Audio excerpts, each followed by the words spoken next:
اعوذ باللہ من الشیطان الرجیم بسم اللہ الرحمن الرحیم اللہم صلی علی محمد وعلی آل محمد کما صلیت علی ابراہیم وعلی آل ابراہیم انک حمید مجید اللہم بارک علی محمد وعلی آل محمد کما بارکت علی ابراہیم وعلی آل ابراہیم انک حمید مجید۔ قابل قدر طلباء طالبات ناظرین کرام، السلام علیکم ورحمۃ اللہ وبرکاتہ۔ اب اس کے بعد اللہ تعالیٰ ایک اور قدرتی کاملہ کا ذکر فرما رہے ہیں۔ یہاں پر تو جوڑی یعنی ہم نے تم کو ایک مرد اور ایک عورت سے پیدا فرمایا، پھر ذکر آ جاتا ہے نیند۔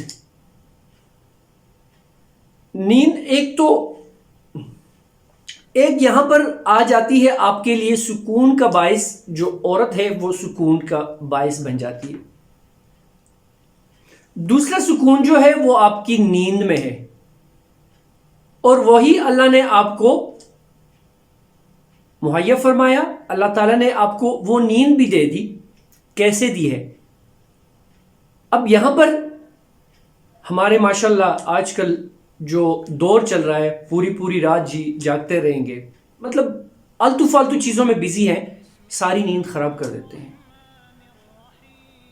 دیکھیے، اللہ تعالیٰ نے یہاں پر دو چیزوں کا ذکر فرمایا کہ دن کو ہم نے معاش کا ذریعہ بنایا، رات کو ہم نے تمہارے لیے سکون یعنی نیند، اور نیند کو اور رات کو کہا کہ یہ تمہارے لیے پردے کی جگہ ہے۔ یہ رات جو ہے یہ آپ کے سکون کے لیے، یہ نیند جو ہے یہ آپ کے سکون کے لیے ہے، تاکہ کل صبح آپ لوگ فریش ہو کے، فریش مائنڈ کے ساتھ اپنے معاش میں پھیل جاؤ، دنیا میں آپ لوگ پھیل جاؤ۔ یہاں پر کیا آ گیا؟ پہلا سکون آ گیا مرد و عورت، دوسرا سکون آ گیا رات۔ لیکن بہت افسوس کے ساتھ مجھے کہنا پڑ رہا ہے کہ آج ہم اپنی نیند کو، بلکہ اللہ تعالیٰ کے ہر اس چیز کو ہم نظر انداز کر رہے ہیں جو اللہ نے ہمارے لیے، ہماری زندگی کے لیے، ہماری باڈی کے لیے فروٹفل ثابت کیا ہوا ہے۔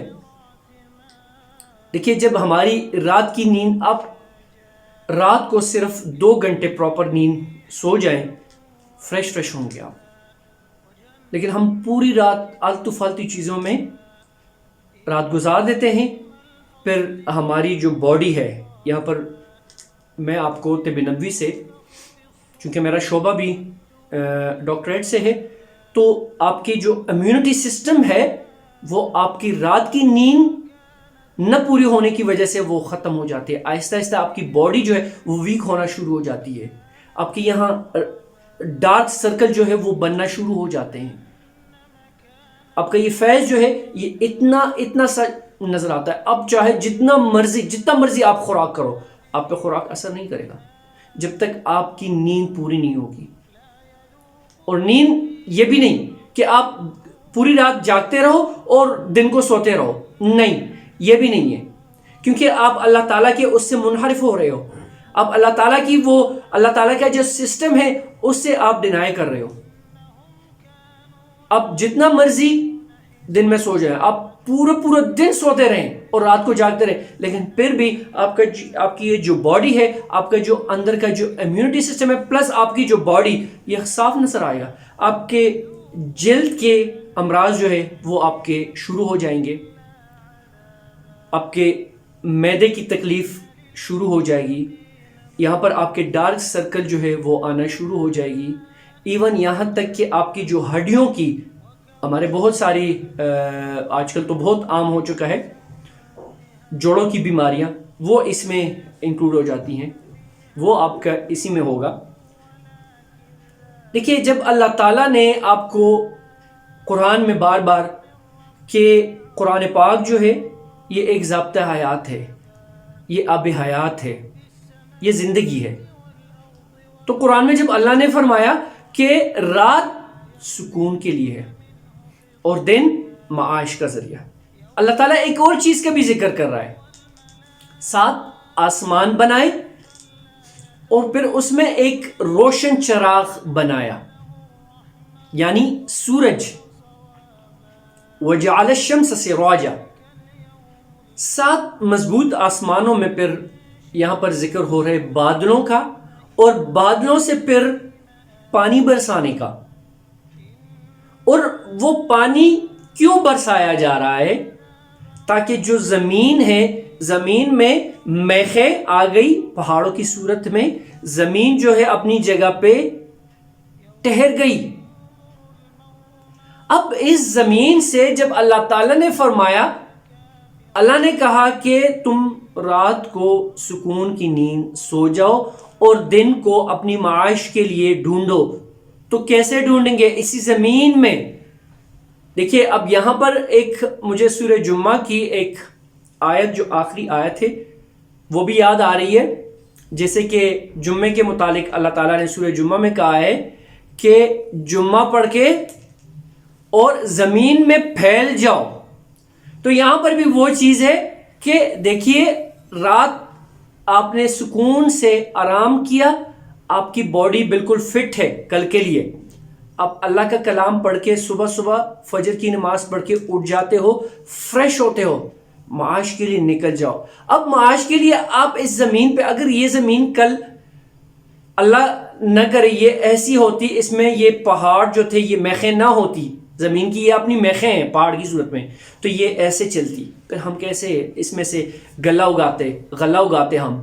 تو اب یہاں پر معاش کیسے ہوگا؟ اس زمین سے ہمیں چیزیں آ رہی ہیں. اور کیسے آ رہی؟ اللہ تعالیٰ نے اپنی قدرت کاملہ کو دیکھ کے اس 7 آسمانوں سے بادل بنائے، پھر بادل سے قطرہ قطرہ پانی برسایا. وہ پانی جا رہا ہے زمین میں، زمین سے پھر اللہ کی قدرتوں سے وہ غلہ اگ رہا ہے. کون ہے جو کر سکتا ہے؟ کوئی ایسا کریٹر جو بنا ستون کے آسمان کھڑے کر دے؟ اور پھر یہ کافر لوگ کہہ رہے ہیں کہ نہیں، قیامت نہیں آئی. قیامت کیا؟ اور سیریسلی ان کے لیے اصل میں یہی دنیا جو ہے یہی سب کچھ ہے. اب آگے جو ذکر آ رہا ہے اس کے بعد کہ غلہ، ٹھیک ہے، پانی برسایا، یہ بھی ایک قدرت ہے. پھر اس کے بعد قیامت کا ذکر آ رہا ہے کہ آفٹر ڈیتھ جو ہے، مطلب قیامت آئے گی. یہ دنیا فانی ہے، یہ دنیا فانی ہے. مومن لوگوں کے لیے، مسلمان لوگوں کے لیے یہ امتحانات کی آماجگاہ ہے. یہاں پر مومن لوگوں کے لیے، مسلمان لوگوں کے لیے آزمائشیں ہوں گی. اللہ نے یہی فرمایا ہے، آزمائشیں ہوں گی، لیکن اصل جو ہماری لائف ہے وہ اس کے بعد ہے. اب اس کے بعد اللہ کیا فرما رہا ہے؟ اللہ فرما رہا ہے کہ قیامت ضرور آئے گی. اب قیامت کیسے آئے گی وہ بھی اسی صورت میں بتایا جا رہا ہے. اس کے بعد اللہ فرما رہے کہ جب سور پھونکا جائے گا، مطلب جب قیامت ہو جائے گی، سب لوگ قبروں میں چلے جائیں گے، پھر ایک دفعہ پھر سب لوگ میدان حشر میں اکٹھے ہوں گے. تب جا کے، اور یہاں پر کیا ہے؟ افواجن، یعنی فوج در فوج یا مختلف ٹولوں میں. یہاں سے مراد یہ ہے مومن، پھر مومن جدا، کافر جدا، پھر ابرار جدا، اشرار جدا، سب ایک دوسرے سے جدا جدا ہوں گے. اور جب یہ ٹولہ ٹولہ ہوں گے جدا جدا، تو سب ایک دوسرے سے مختلف نظر آئیں گے، اور ہر ایک بندہ ایک دوسرے کو دیکھے گا. بالکل سیم اسی طرح جیسے ہم سکولز، کالجز، یونیورسٹیز میں ہوتے ہیں، ڈپارٹمنٹس ہوتی ہیں الگ الگ، ہر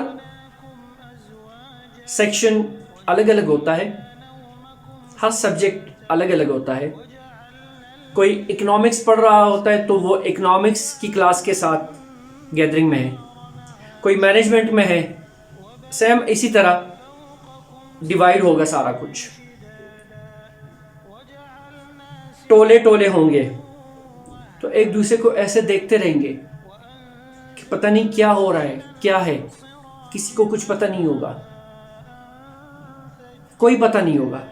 ہر بندہ، ہر ابدال، ہر ذی روح، ہر نبی، ہر رسول، سب کے سب ابدال صرف یہی کہیں گے، نفسی نفسی۔